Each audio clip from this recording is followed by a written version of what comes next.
Hello friends, welcome to our channel the bull and bear show. हम लोगों ने first episode में देखा कि लार्ज कैप फंड कौन से अच्छे हैं और उसमें से हम लोगों ने 3 लार्ज कैप फंड निकाले। तो आज हम लोग देखने वाले हैं मिड कैप फंड जो आप प्लान करने वाले हो इन्वेस्टमेंट पर्पज 2025 में।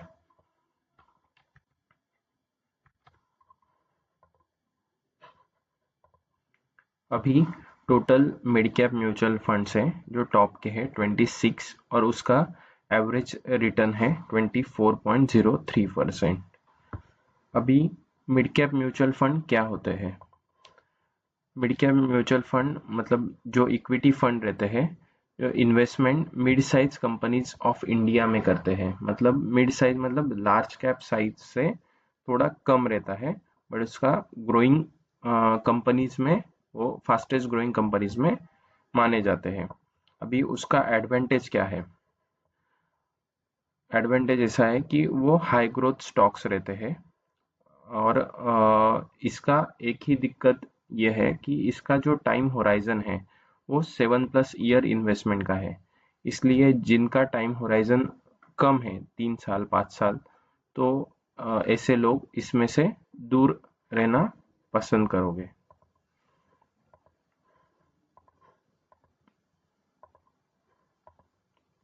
अभी इसमें कौन कौन इन्वेस्टमेंट कर सकता है? Investor with long term investment horizon, जो हम लोगों ने प्रीवियस डिस्कस किया, जिनका टाइम होराइजन 7 to 10 ईयर्स है, इन लोगों ने इसमें इन्वेस्टमेंट करना चाहिए क्योंकि इसमें हाइयर रिस्क और chances to earn higher return रहता है। इसलिए जिनको रिस्क लेना पसंद है और जिनका एज कम है वो रिस्क ले सकते हैं, इन्हीं लोगों ने इसमें इन्वेस्टमेंट करना चाहिए।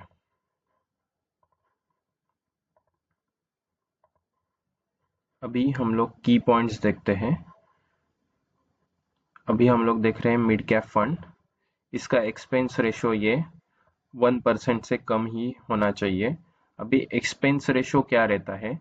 एक्सपेंस रेशो मतलब जो फंड हाउस रन करते हैं और उनका सपोज हम लोग अभी पकड़ते हैं, एक्सपेंस रेशो है 0.50%। मतलब ये 0.50% जो फंड हाउसेस रहते हैं और इसमें जो एक्सपर्टीज रहते हैं उनकी जो फीस पेड करते हैं वो एनएवी में से ये लोग पेड करते हैं। एनएवी मतलब नेट एसेट वैल्यू। तो जितना एक्सपेंस रेशो कम उतना हमारा बेनिफिट ज़्यादा होता है। इसलिए हम लोग ये पॉइंट कंसिडर करेंगे कि 1% से थोड़ा कम होना चाहिए, क्योंकि ये एनएवी में से day by day daily basis पे ये कट होता है। अभी हम लोग इसका रिटर्न कंसिडर करेंगे इसमें 15% से ज़्यादा, जो 1 साल 3 साल या 5 साल में होना चाहिए। हम लोगों ने लार्ज कैप में रिटर्न स्पेसिफिक किया था 12%। अभी फंड साइज 10,000 CR से ज़्यादा होनी चाहिए और बेटर देन कैटेगरी एवरेज होना चाहिए। ये हम लोग पॉइंट्स कंसिडर करेंगे इसमें। अभी जो हमारा फर्स्ट फंड है उसका नाम है Motilal Oswal mid cap fund direct growth. इसका एक्सपेंस रेशो है 0.57%। ये इंक्लूसिव ऑफ जीएसटी है और इसका एग्जिट लोड है 1% if redeem with in 1 year. अभी इसके जो रिटर्न है ये 1 साल में 62.3% है, 3 साल में 36.4% है, 5 साल में 33.8% है और इसका ऑल एवरेज है जब से ये फंड लॉन्च हुआ है 26.2%। और कैटेगरी एवरेज से ये ज़्यादा ही है।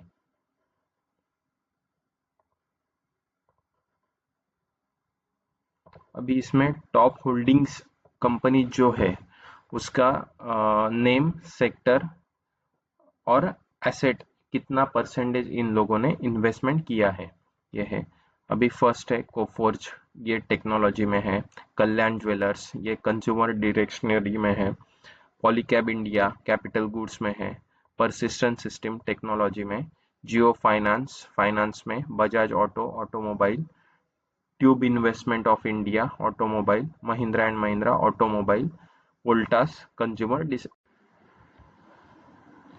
इसका जो इक्विटी सेक्टर अलोकेशन है वो है ऑटोमोबाइल्स में 22%, टेक्नोलॉजी में 21.2%, कैपिटल गुड्स में 14.4%, कंज्यूमर डिस्क्रेशनरी में 13.9%, सर्विसेज में 8.4%, फाइनेंस में 8.2%, अदर्स में 6.6%, हेल्थ केयर में 5.3%। और इसका जो फंड साइज है ये 16,241 CR का है। अभी आप लोग इसका स्क्रीनशॉट ले सकते हो।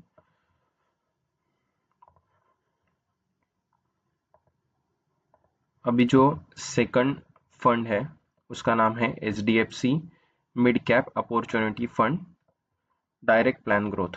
अभी आपको डायरेक्ट ग्रोथ और ओनली ग्रोथ ऐसे भी नाम कभी कभार शो हो सकते हैं जब आप इन्वेस्टमेंट करोगे। अभी डायरेक्ट ग्रोथ और ग्रोथ में डिफरेंस ऐसे होता है, ये डायरेक्ट ग्रोथ मतलब इसमें कोई मेडिएटर नहीं होता है, ये सीधा फंड हाउस के पास ही इन्वेस्टमेंट होता है। और जो सिर्फ ग्रोथ होता है उसमें कोई ना कोई तो भी मेडिएटर होता है और उसके माध्यम से ये इन्वेस्टमेंट की जाती है। बट इसमें डिफरेंस ऐसे होता है कि डायरेक्ट ग्रोथ में रिटर्न्स ज़्यादा मिलते हैं क्योंकि उसमें मेडिएटर कोई नहीं होता है। इसलिए कभी भी एक बार देख लेना कि आपका जो प्लान हो वो डायरेक्ट ग्रोथ ही होना चाहिए। अभी इसमें एक्सपेंस रेशो है 0.77% और इसका एग्जिट लोड है 1% if redeem with in 1 year.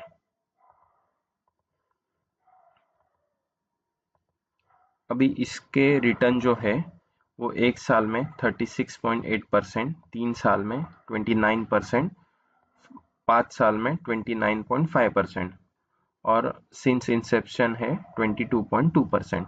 और ये भी कैटेगरी एवरेज से ज़्यादा ही है।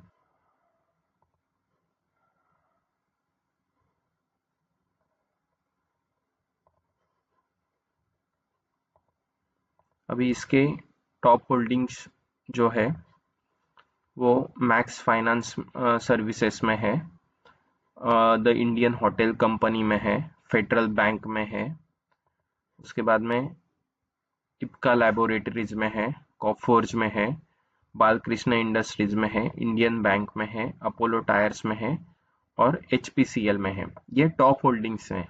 इसके अलावा भी और बहुत होल्डिंग्स रहती है बट ये हम लोगों ने टॉप होल्डिंग्स देख रहे हैं। अभी इसका सेक्टर अलोकेशन ये आप स्क्रीनशॉट ले सकते हो।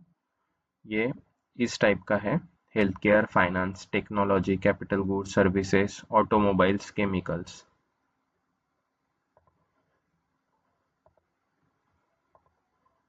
अभी जो थर्ड फंड जो है उसका नाम है Kotak emerging equity fund direct growth.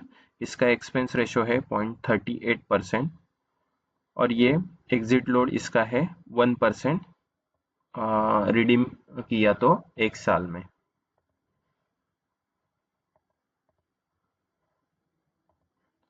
इसका रिटर्न भी है 1 साल में 40.8%, 3 साल में 24.6% और 5 साल में 28.6% और सिंस इंसेप्शन है 22.1%। इसका भी कैटेगरी एवरेज और ये फंड ज़्यादा ही है रिटर्न। अभी इसकी जो टॉप होल्डिंग्स कंपनीज है वो है persistent system, Oracle finance, emphasis, Oberoi realty, Fortis health care, Ipca laboratories, Coromandel international, PI industries, solar industries. अभी आप लोग देखोगे 3 फंड है और तीनों के तीनों में कुछ स्पेसिफिक स्टॉक ही है जो रिपीटेड इन्वेस्टमेंट है। इसलिए हम लोगों ने ये डिफरेंशिएट भी किया है कि सेम स्टॉक सेम स्कीम में अलग अलग स्कीम में फिर से रिपीट ना हो, इसलिए और उसके तीनों के रिटर्न सबसे बढ़िया ही है। इसलिए आप ये मिड कैप फंड में इन्वेस्टमेंट तीनों के तीनों में कर सकते हो, कंसिडर कर सकते हो और आप भी एक बार देख सकते हो। चलो फ्रेंड्स, आज के लिए इतना ही। Thank you so much.